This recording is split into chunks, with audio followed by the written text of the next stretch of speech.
salaamaaleykum mbokk yi juróom-ñaari waxtu mooy jot ci seen télévision nationale ñu indi leen xabaar yi nga xam ne nii ñoom ñoo fi jot a ruuse xabaar yi nag li ci gën a fës mooy li nga xam ne nii moo di tawat yi ñuy wax Covid 19 ndax tey jii lu tolloo ko fanweeri doomu aadama ak juróom jàpp nañ ne am nañ doomu tawat yi ñu bokk ci lim bu yees bi ci fanweer ak juróom yooyu nag fanweer ak ñeent yi ñoom bàyyi woon nañ leen xel itam ba amoon njort ci ñoom kenn ki la nañ xamul fan la jëlee doomu tawat jooju loolu incha allah kilifa yi nga xam ne ñoom la ñu dénk lu mel noonu te itam bët bu set ñuy ñëw diñ ci indil ay leeral dinañ ci teew waa arme bi itam lamb nañ seen poos day indi itam jàppale goo xam ne itam dinañ ko jàppale mu réew mi ak askan wi itam ci xeex bi nga xeex tawat yi nga xam ne nii moom moo doon Covid 19. niñ ko waxee ci bopp xabaar bi nga xam ne itam benn képp la tey jii lu tollook ñeenti téeméeri doomu aadama ak juróom-benn fukk doon nañu saytu ndax am nañu doomu tawat ji waaw mbala déet ba ñu demee ba si cappaandaw nag jàpp nañ ne ci ñeenti téeméer yooyu ak juróom-benn fukk ak juróom-benn daanaka fanweeri ak juróom ñoom ñëpp am nañ li nga xam ne nii moom moo di tawat jooju ci fanweer ak juróom yooyu itam xam nañ ne fanweer ak ñeent yi ñoom bàyyi woon nañ leen xel ba xam fan la ñu ko jëlee ndax amoon nañ njort yi ñoom kenn ki nag lañ xamul fan la ko jëlee juróom-ñaar itam faj nañ leen ba ñu wér ñu bokk ci lim bañ fajoon ba ñu wér docteur Marie Khemesse Ngom Ndiaye di directrice bu santé indi na ci ay leeral. ci bésu tey bii talaata di ñaar fukki fan ak benn ci avril 2020 ministère de la santé et l'action sociale jot na lim bii ma leen di bëgg a jox ci ñeenti téeméer ak juróom-benn fukk ak juróom-benn test yi ñu def fanweer ak juróom dellusi nañu am doomu jàngoro ji ci yooyu fanweer ak ñeent. moom la ñuy wax cas contact mooy yi nga xamante ne ñu ngi leen di saytu ci suñu bërëbu liggéeykaay yi benn ci ñoom jóge na ci li ñuy wax transmission communautaire mooy maanaam ki nga xamante ne kenn xamul fan la jëlee feebar bi ci ñi nga xamante ne ñu ngi tëdd hôpital bi leen di faj juróom-ñaar ci ñooñu bi ñu leen saytoo amatuñu doomu jàngoro ji wër nañ ñi nga xamante ne ñoo fa des seen wér-gu-yaram mu ngi ànd ak tan fu mu toll nii gisaguñ ci ñoom benn cas grave bi nga xamante ne feebaru mbas bii dugg na Sénégal ba léegi ñu ngi toll ci ñeenti téeméer ak fukk ak ñaar ci nga xamante ne ñoo yor doomu jàngoro ji ci ñooñu ñaar téeméer ak ñeent fukk ak ñaar wër nañu juróom génn nañ ci àddina benn delloo nañ ko réew mi mu dëkk ci yooyu li fi des yëpp mu ngi toll ci téeméer ak juróom-benn fukk ak ñeent ñi nga xamante ne ñu ngi leen di continuer di faj ministère de la santé action sociale mu ngi gën a ñaax askan wi ne ñuy topp digteel yi nga xamante ne wax nañ leen ko ngir ñu bañ a jot feebar bi te bañ di ko wàllaate ci yooyu ñu ngi dellooti di tere li nga xamante ne mooy nuyoo ak loxo yi nañuy di raxas loxo yi ak saabu ak ndox boo xamante ne da nga toog ak benn nit na ngeen fexe am xàll bu tolloog meetar ci seen diggante bu fekkente ne da ngay sakkat wala ngay tisooli na nga yore mouchoir soo paree nga sànni ko ci mbalit bi soo yore mouchoir nga jël sa conc ci biir conc bi nga sakkat si wala nga tisooli si ñu ngi leen di wax tamit ne dañuy sol masque yi fépp foo xamante ne dafa am rassemblement ñu ngi leen di gërëm di leen di sant wasalaam. kooku di docteur Marie Khemesse Ngom Ndiaye di directrice bu wàllu santé mu doon indi ay leeral itam ci tolluwaay tawat ji ci bés bi ak li nga xam ne itam moo doon dénkaan yi waa kër docteur doon yeesal kër docteur googu sax xëyoon nañ ca ndax fi nga xam ne moo doon l'hôpitalu Fann ku nekk xam ne ne am na fa bërëb boo xam ne fa la ñuy faje tawat yi di wàllante ñu koy wax maladie infectieuse foofee nag mu doon bërëb bu siiw rawatina jamono yi nga xam ne ci la ñu nekk ndax jamono yi daanaka xel mi yëpp fa la ñuy ne ndax foofee bokk na ca ba ëpp fa ñuy faje itam ñu am tawat ju ni nga xam ne moo doon Covid 19 Umu Kalsum Sall nag demoon na fa xoolee waa kër docteur yooyu seen xëy seen ngont seen itam itte ak taxawaay bi nga xam ne itam am nañ ko ak waggar ga nga xam ne itam waggar nañ ko ga seen itte yëpp doon lu dul lenn lu dul fexe ba saafara li nga xam ne moo doon tawat jooju ñu teewal ci Umu Kalsum Sall. Alhamdulillah. Non, léegi dama kontaan parce que wër naa soo bopp bi sedd na tànn na. Tamer Hachem xeex ba daan feebar bii di coronavirus fii ci service des maladies infectieuses bu hôpital bu Fann mu def fi daanaka fukki fan laata rek muy jotaat wérgu yaramam ci ndimbalu fajkat yi mu fi fekk. est-ce que kontaan nga ci ñi nga doon toppatoo? Ah, bien sûr. Prise en charge, la façon qu'ils m'ont servi et tout ça, non. Obligatoire. C'est très important. C'est pas parce que je parle devant la télé. Je le pense sincèrement. loolu mbégte la de su ngoonee dañuy toog dañuy mel na kuy xaar résultat bac bu résultat yi di génn su ñuy xaar benn géri ñun ñëpp dañuy mel ne ku toog si nen di xaar boo ñu amee ay géri ñëpp kontaan ñu tëb fii waaw ñu tëb fecc waaw am nañu géri am na xam nga parce que dafa neex si xol tamit ngay faj nit mu après mu wér ñibbi këram ñu am ay relation yu baax après ñu ñuy woo di ñu encouragé. maana sax ci ñi ëpp ci ñi ñu fi andi te ñu amee woon feebar bi delluwaat nañu ci seen wér-gi-yaram waaye nag am na ci ñu ñàkk seen bakkan ci mujj faatu rek tey ji ci fajar. moom c'est un malade qu'on avait reçu bi nga xam ne fii la nekkoon si suñu centre de traitement bi waaw après le cas s'est aggravé mu soxla woon vraiment que ñu jàppale ko si noyyi bi il était sous assistance respiratoire et tout waaye yàlla def lu gën du lu ñu gënal nag du lu ñu bëgg te amoon nañ si yaakaar ba démb si suba amoon nañu yaakaar ni vraiment kaawam mi ngi évoluer mais comme ni ñuy wax rek Covid dafa sournois mën nga xëy suba tey gis malade bi mu nekk mu kii la ba mieux que vraiment amul benn problème mu simple balaa ngay ñibbi cas bi commencé compliqué comme mën nga gis malade bu compliqué woon yàlla def si ndox bu sedd mu dem ba après mu tane ba wér donc voilà décès yi nag on les regrette te duñ ko miis mukk. muy nag lu metti waaye tamit lu yokk courage docteur Khadijatou ak équipe am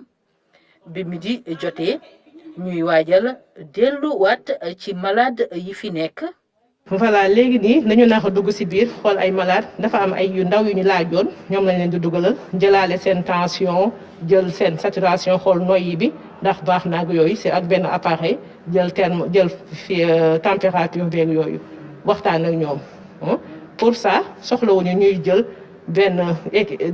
xaw ma déguisement laa ko mën waxee xaw ma bi nga xamee ni moo gën a diis moo gën a complet bii moom dañ koy sol waaw mais dafa léger dañ ko allégé rek plusieurs fois dans la journée plusieurs fois. ci biir nag nga xam ne ni suñu caméra dugg fi ñuy nag nemmeeku ñi fi nekk bokk na ci nag ab jigéen ak doomam ñoom ñaar ñëpp ñu amee feebar bi moom nag ku jigéen ki muy àddu jëmale ci askan wi.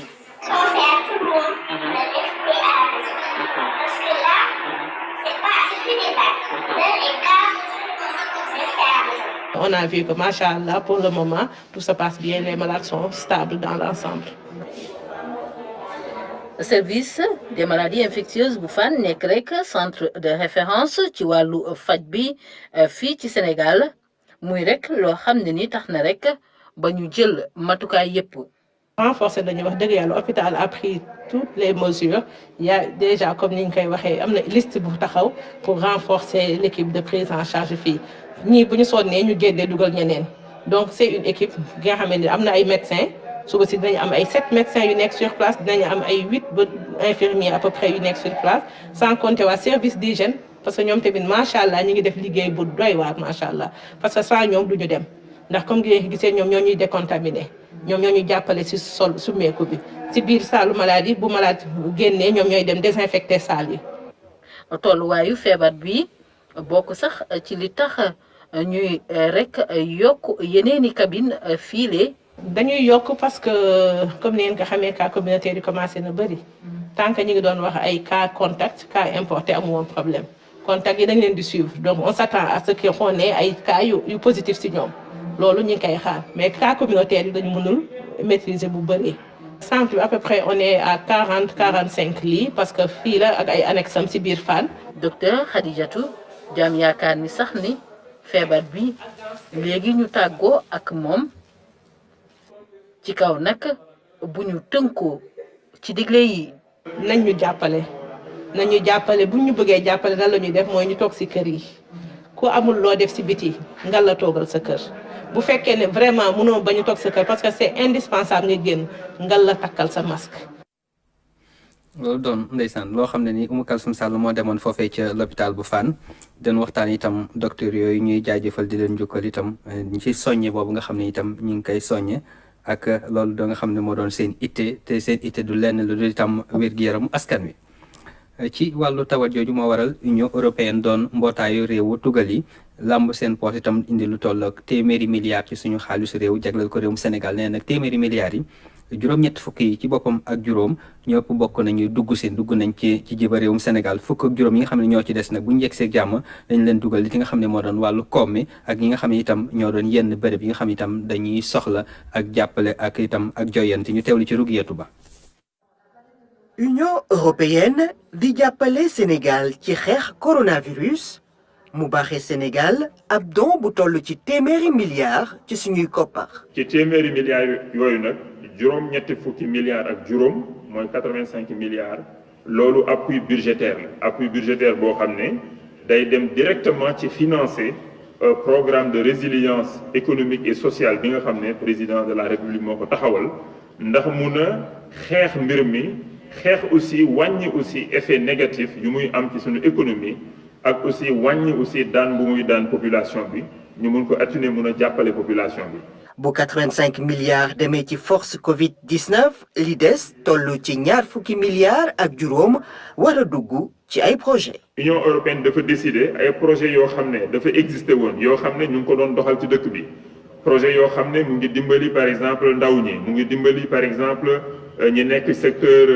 artisanat ñi nekk par exemple secteur commercialisation agriculture nga xam ne ANIDA ñu doon def ak ñoom ay projet ministère par exemple de l'intérieur ministère de la femme et cetera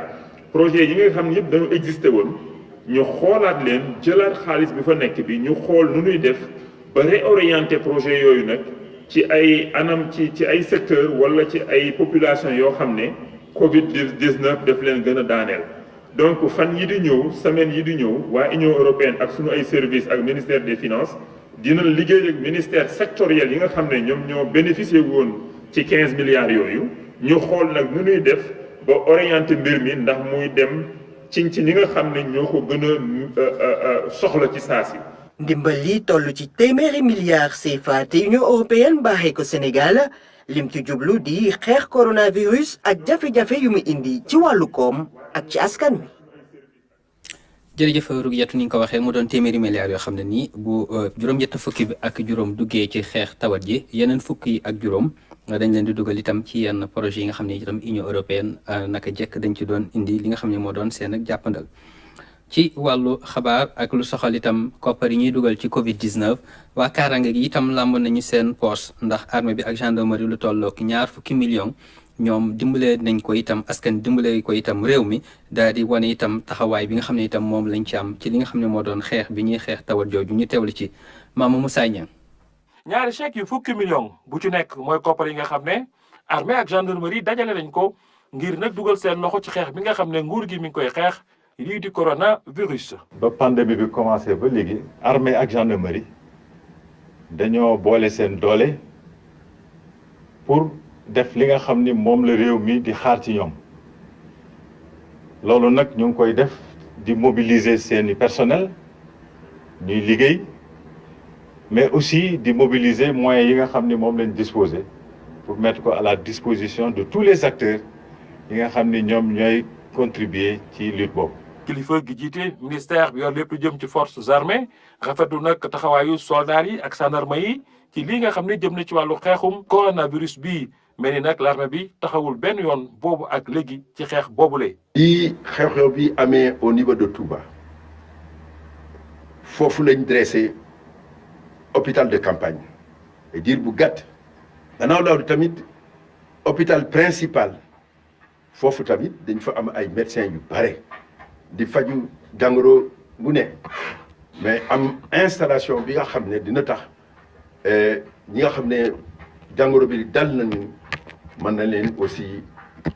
faj hôpital militaire bi nekk tamit ci Wakam ñu ngi koy équiper pour que ci montée en puissance bi nga xam ne la war a am ñu mën a def test yi ndaje bi nag dafa may l'armée bi itam mu rafetlu bu baax a baax tabb bi ñu tabb général François Ndiaye ci bopp comité bi nga xam ni moom la ñuy wax comité de suivi bi yor lépp lu jëm ci wàllu force Covid-19. loolu ndam bu rëy la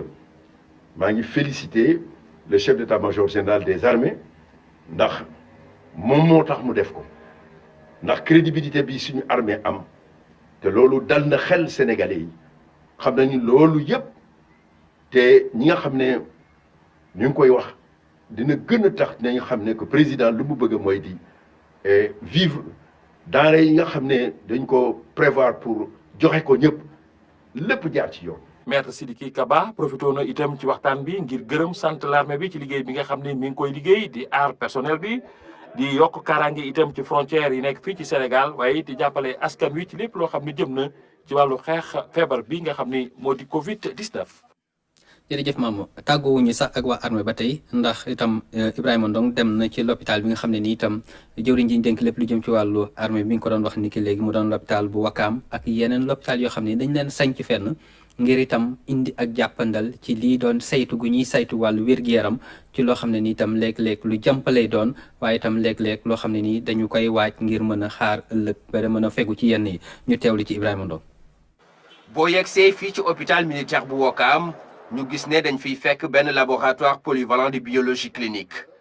muy jumtuwaay bu am solo boo xamante ne dañ ko jagleel askan wi ngir saytu seen wërgu yaram boo ñëwee ci rez-de-chaussée bi nag ñi nga xamante ne ñoo di civil yi lañ fi daal di fekk ngir xool seen wàllu bilan. laboratoire boo xam ni lépp lu jëm ci wàllu biologie donc dañ ko fiy def lu mel ni parasitologie lu mel ni bactériologie lu mel ni biochimie hématologie maanaam ñuy xool ci wàllu deret bi yooyu yëpp. donc dañ koy def fii si laboratoire bi am na aussi ci kaw lu ñuy wax plateau de biologie moléculaire boo xam ni ñi nga xam ne dañ leen ñuy suivre ñu am feebar boobu ñuy wax sida donc paramètres yi ñu leen di suivre donc dinañ ko def fii si kaw ak plateau biologie moléculaire bi. fii nag liggéey bu mucc ayib lañ fi daal di def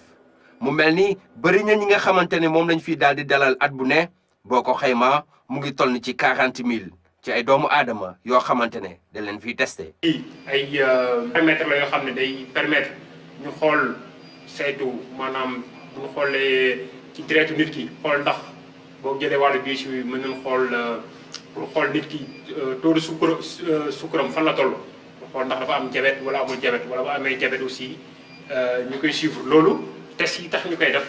ñoo koy def si laboratoire bi ñuy wax.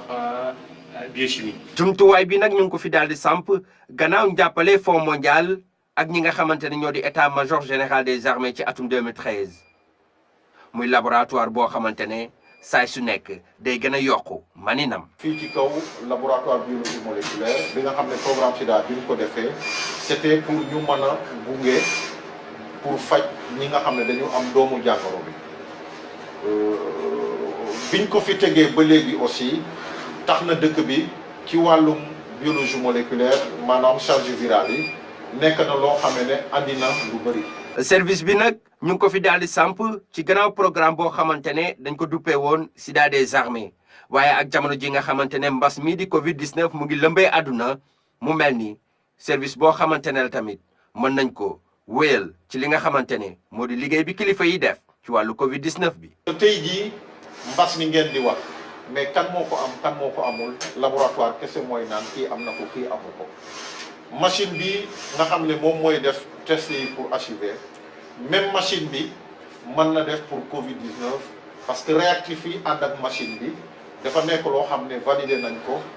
soo demee États-Unis mbaa ñu dem France validé nañ ko. ci xayma nag service bi mën na jël lu toll ni ci 2 téeméeri test jàpp juróom-benn téeméer bu fekkee ne conditions yi. amélioré nañ ko muy capacité bu am solo boo xamante ne armée bi daf koy tiitaroo bu baax a baax. et soo xoolee mbas bi tax na aussi ñu gis ne fréquentation labo bi nekk ci suuf xaw na wàññeeku donc mën nañ redéployer nit ñi andi leen fii su fekkee aussi dañu soxla yeneen nit suñu kilifa yi mën nañ leen laaj ñoom ñu appuyer ñu ci personnel pour faire face li ñu mën a wax daal mooy comme xeex bi c'est national ministère forces armées li ko dalee ministre bi dem gendarmerie dem armée ba direction santé ñoom ñëpp ñu nekk suñu kilifa yi ñoom pare nañu en tout cas pour accompagner pour ñoom ñu jouer seen rôle ci xeex bi. ci atum 2017 jàpp 2018 ba atum 2019 ñu koy daal di classé nag première lu nu mel nag dara waralu ko ndax nombre d'analyse de charge virale yi nga xamante ne def na ko laboratoire bi nag di wéy ba léegi di wone maninam waaye tamit taxaw temm rek ngir daal di gunge kilifa yi ci li nga xamante ne tey jamono ji moo lëmbee àdduna bi di Covid-19. jërëjëf Ibrahima ci tawat jooju ba tey diwaan bi nga xam ne moo doon diwaanu Kaffrine moom alhamdulilah amaguñu kenn koo xam ne ni am na doomu tawat jooju ñu ngi koy santé loolu itam mu doon loo xam ne ni moo waral gouverneur ba sol dàllam itam dem ci yenn barab yi nga xam ne itam ña nga fay saytu wàllu wér-gu-yaram ak soññe gi nga xam ne ni moom la askan wi di soññe ak fegu nga xam ne itam moom la ñu def itam seen itte ngir ñu gën a mën a taxaw ci lu ni mel ba li nga xam ne ni itam moo doon tawat ji mën leen a teggi mën a deñ fépp itam ñu teewli ci Claire Diop.